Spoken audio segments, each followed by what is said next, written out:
اور اللہ رب العزت نے ہم پر ایک فضل فرمایا کہ ہم سب کو آقا دو عالم فخر الرسل امام الانبیاء خاتم المرسلین حبیب خدا احمد مجتبی محمد مصطفیٰ صلی اللہ اونچی آواز سے کہیے صلی اللہ آواز سے درود شریف پڑھیے، اس لیے کہ خدا کی قسم جب میں اور آپ درود شریف پڑھتے ہیں تو رب ذوالجلال ہمیں اتنا بڑا اجر دیتے ہیں کہ فرشتوں کو حکم یہ دے دیا جاتا ہے کہ اے فرشتوں، جب بھی کوئی بندہ میرے محبوب صلی اللہ علیہ وسلم پر درود شریف پڑھے تو اس کو 10 نیکیاں اس دائیں کندھے والے تو دے دے، 10 نیکیاں لکھتا جا، اور بائیں کندھے والے تو اس کے 10 گناہ مٹاتا جا اور جنت میں 10 درجے بڑھاتا جا، ایک عمل۔ اور جب پڑھتے ہو تو پھر سارے فرشتوں کی ایک لائن لگ جاتی ہے، یہ چلا ایک، یہ 2، چل رہے ہیں فرشتے، اور اللہ نے ہر ایک فرشتے کی ڈیوٹی لگا رکھی ہے۔ بہت سے ملائک اس لیے بنائے کہ وہ جو ہی کوئی بندہ، کوئی امتی محبوب خدا صلی اللہ علیہ وسلم پر درود شریف پڑھے تو وہ اسی وقت لے کے جائے اور گنبد خضرا میں آقا دو عالم صلی اللہ علیہ وسلم تک پہنچائے۔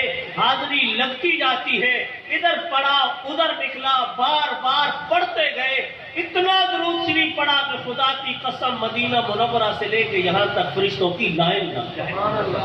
یہ تو خوش نصیب ہے وہ لوگ، حاضری لگتی ہے تو دنیا میں بھی اور آخرت میں۔ اللہ کے پاک پیغمبر صلی اللہ علیہ وسلم نے فرمایا کہ لوگوں، میرے قرب کو حاصل کرنا چاہتے ہو، جنت میں میرا قرب چاہتے ہو تو کثرت سے مجھ پر درود شریف پڑھا کرو صلی اللہ علیہ وسلم۔ تو اللہ رب العزت نے ہمیں امتی بنایا، اور پھر ان سارے امتیوں میں سے اللہ نے اپنے نبی صلی اللہ علیہ وسلم کی ذات کے تحفظ کے لیے آپ لوگوں کو جمع کر دیا کہ جاؤ، محمد عربی صلی اللہ علیہ وسلم کی ذات کا جلسہ ہے، آقا دو عالم صلی اللہ علیہ وسلم کی ختم نبوت جو ان کا اعزاز ہے، جس کی وجہ سے اللہ نے 1,24,000 انبیاء پر انہیں سب سے فائق، سب سے بلند، سب سے عظیم ترین مرتبہ عطا کیا، وہ حضور اقدس کا اعزاز، عقیدہ ختم نبوت، حضور کو خاتم النبیین بنانا، یہ ایسا اعزاز ہے جو انہیں سارے نبیوں سے ممتاز کر کے امام الانبیاء فخر الرسل کے ساتھ خاتم النبیین بنا کر اللہ بتاتے یہ ہے، اے دنیا والوں، محمد عربی صلی اللہ علیہ وسلم کا اعزاز یہ کہ ہم نے ختم نبوت کو ذات نبوت کے ساتھ ایسے جوڑ دیا ہے کہ جب بھی تم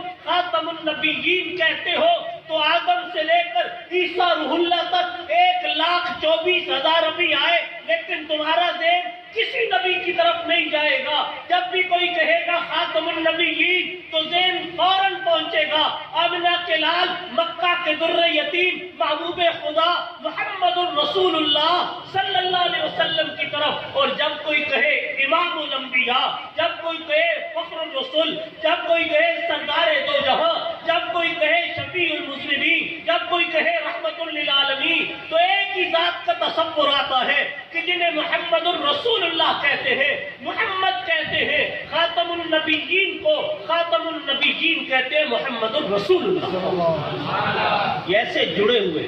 تو ذات نبوت، آقا دو عالم کی ذات، خاتم النبیین، اور جو حضور کی ذات کے تحفظ کا کام کرتا ہے، خدا کی قسم وہ رب کا بھی محبوب بن جاتا ہے۔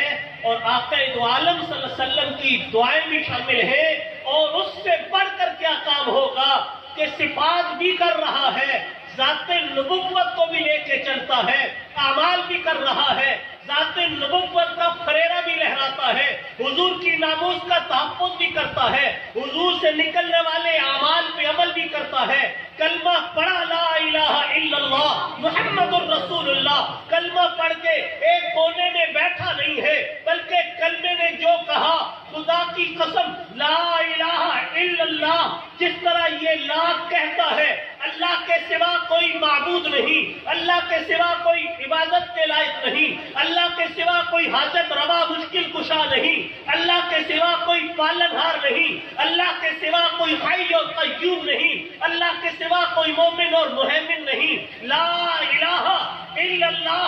اے دنیا والوں، اللہ وحدہ لا شریک ہے. محمد الرسول اللہ لا اثر کر کے کہتا ہے. اسی طریقے سے محمد الرسول اللہ کے علاوہ اب دھرتی پہ کوئی نبی بھی نہیں ہے. لا الہ الا اللہ محمد الرسول اللہ لا الہ الا اللہ. تھوڑا آگے ہو جائیے، تھوڑا سا آگے. تفصحوا بالمجالس فافصحوا یفصح اللہ.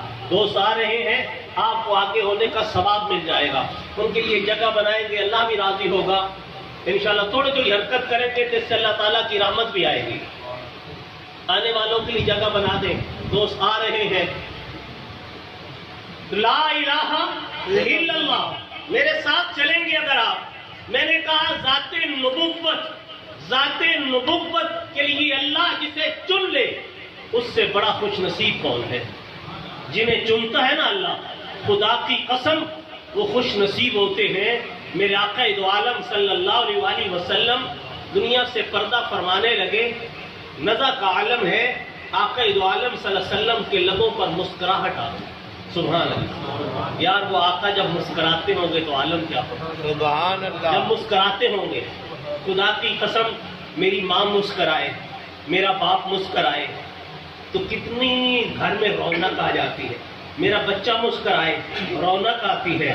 اور جو ماں باپ بہن بھائی جن پر سارے صحابہ قربان کر دیتے ہوں، جو رب کے محبوب ہوں، جو حسن مجسم ہوں، جو حسن سیرت و صورت میں اعلیٰ ترین ہوں، اور جن کے دانت اولوں کی طرح مانند سفید چمکتے ہوں، مسکراتے ہوں تو نور کی کرنیں ماحول کو روشن کر دیتی ہوں، اور جن کی مسکراہٹ سے پوری کائنات مسکراتی ہو، شادابیاں کھلتی ہوں. خدا کی قسم جن کے پسینے کی خوشبو مبارک سے، وہ پسینہ مبارک کہ جن سے کائنات کی ساری خوشبوئیں ماند پڑ جاتی ہوں. اور یہ میں سے نہیں کہہ رہا کہ میرے نبی کا وجود اتنا برکتوں والا، اتنا رحمتوں والا، اتنی سعادتوں والا ہے کہ ایک مائی نے بچی کی شادی کرنی تھی. میرے آقا صلی اللہ علیہ وسلم کا دور ہے.